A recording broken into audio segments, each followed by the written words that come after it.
It's now more than a year that the war between Israel and Hamas began, and an end is nowhere in sight. For the people in the Gaza Strip, it's a humanitarian catastrophe. Support comes mainly through the hands of the UN Relief Agency in Gaza. For the Europe Conversation, I caught up with its director to talk about the situation that becomes increasingly precarious. Our guest today is Scott Anderson, Director of UNRWA Affairs in Gaza, that is the United Nations Relief and Works Agency for Palestine. Welcome to the program. Thank you. It's a pleasure to be here. I appreciate you having me on. So, the situation in Gaza has recently moved a bit to the back burner as there was so much going on elsewhere in the United States, in Europe. So bring us up to speed. What is the situation there right now? The situation is very difficult for people on the ground. Conditions are quite dire. It's really become a small territory of two small territories, North and South Gaza, as we call it, across the Netzarim Junction, which divides it. In the north in particular, things are very difficult. The furthest north, we haven't been able to get food to those people for over a month. There's been an ongoing operation in Jabalia, Bet Hanun, Bet Lakia for over a month. Reportedly, somewhere between 1,300 and 1,800 people have died, and we think there's probably many more in the rubble. So it's very difficult. No little food, very little water, if any. And that's also what we face in the south as well.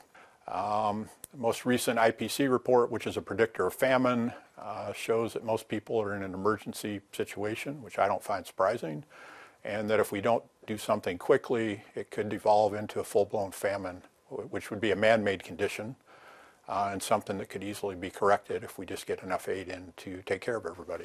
I want to come back to that famine problem later, but now I want to bring in the most recent controversy between your agency and Israel. Yeah. 2 weeks ago, the Knesset passed two laws that basically banned UNRWA from Israel and East Jerusalem. How does that affect your work in Gaza? Well, right now, it hasn't affected it much at all, and we're very focused on the people that I talked about, the 2.2 million people of Gaza, and trying to make sure that all their basic needs are met.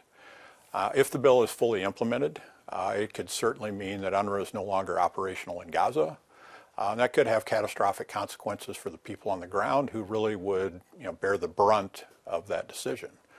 As an example, UNRWA does 2/3 of all primary care medical consultations in Gaza. That's between 16,000 and 17,000 daily. And that includes vaccinations for children, insulin for diabetics, hypertension drugs for people that have high blood pressure.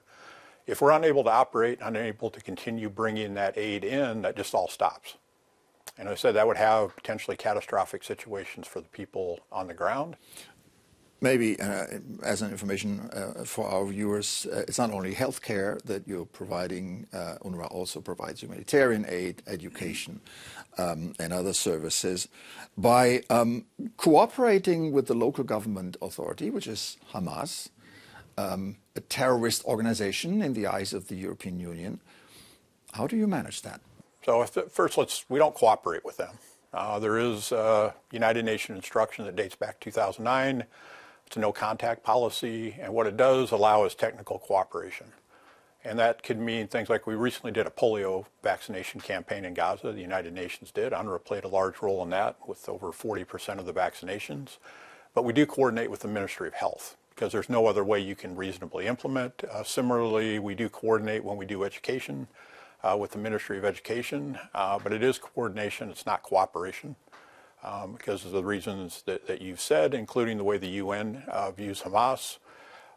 So it's a very delicate act. We have to make very clear when we do meet these people, the conditions under which we're meeting. So I just want to be, very clear. It's not necessarily full cooperation. It is coordination to make sure that we're meeting the basic needs of people. And we are very careful to adhere to the guidance that the UN and other member states have put forward. There is, of course, the widespread belief in Israel that UNRWA is not neutral, that it's too close to the Palestinians and Hamas, that some of the Hamas terrorists on October of last year were actually UNRWA employees. How do you respond charges like that?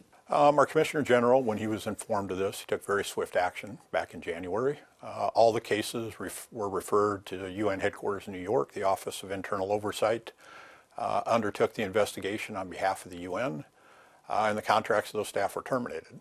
So where we are given evidence of staff misconduct, be it any kind of misconduct, we undertake swift investigations and we undertake swift action, as the Commissioner General did, to terminate those contracts in the interest of the agency, and those people are no longer employed with us.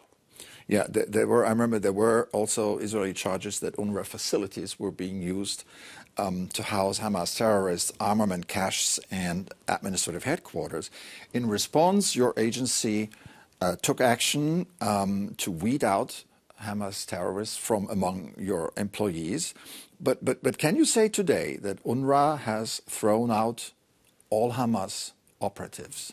Well, no, I don't think anybody could say anything with certainty about any of their workforce anywhere. We have over 13,000 people.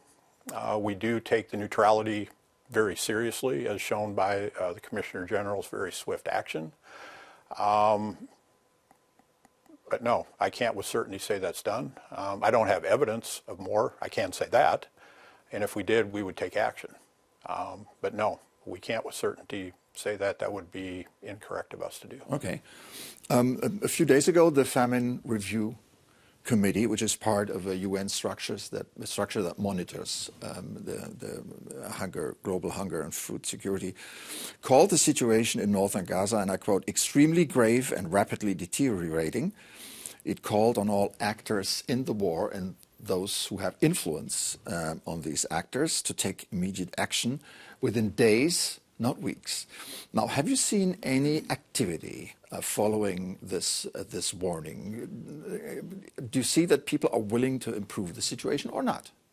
I do think that Israel is trying to improve the situation. I think that perhaps we're not doing enough, given the findings of the Famine Committee, and that there is a significant possibility that there are famine-like conditions that exist in North Gaza. We've gone through this before, unfortunately, in the north, where we were trying to feed the north from the south, and it just didn't work for a variety of reasons.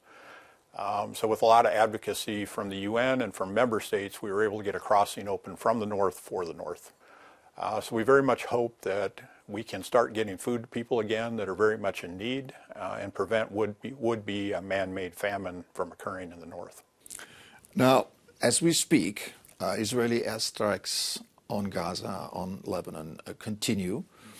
There are so-called safe zones in Gaza where people can go, but these zones are very often unsafe zones or even full.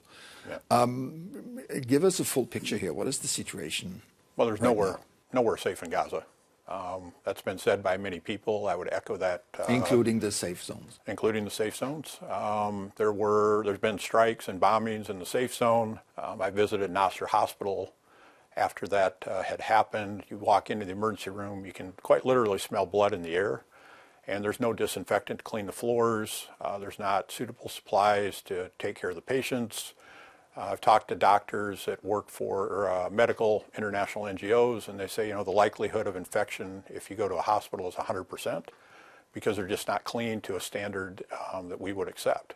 And unfortunately, all parties to the conflict are not respecting the sanctity of sites that should be safe for civilians, which includes hospitals and includes schools, both UNRWA and PA schools. And we would reiterate that call that all parties to the conflict respect the sanctity of those places so that civilians can find safety for themselves and for their families. In this town, in Brussels, a lot of people think, what can the European Union do to improve the situation or help? Yeah. I give that question to you.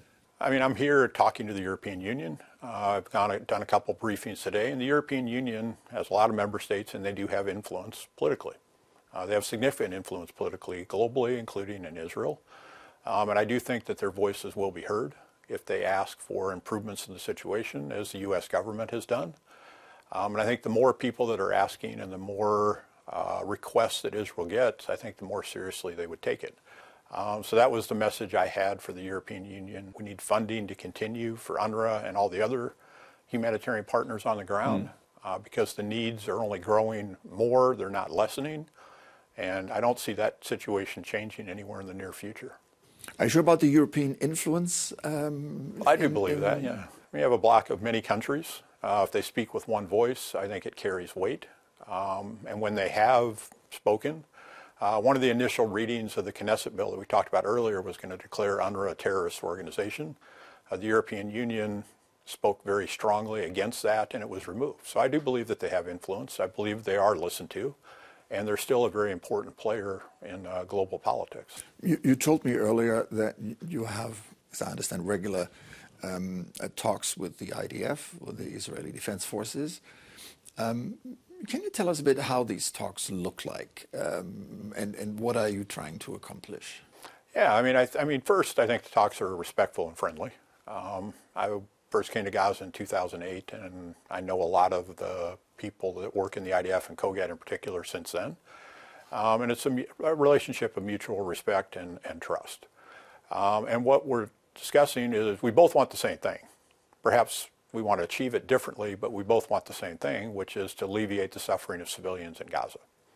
Right? That's what COGAT exists for, is to help make that happen. That's why the UN is there. And what we're trying to do in these conversations is figure out solutions to the challenges that we both face. Sometimes there's not an easy solution. We'll agree to disagree on the best way to approach it. But I do think that's what we're all trying to strive for, is how do we get more aid to the civilian population in Gaza, while we hope very soon there's a ceasefire to the larger conflict, the hostages can go home to their families, and we can finally start to rebuild Gaza. All right. Scott Anderson, director of UNRWA in the Gaza Strip. Thank you so much for this conversation. Thank you so much.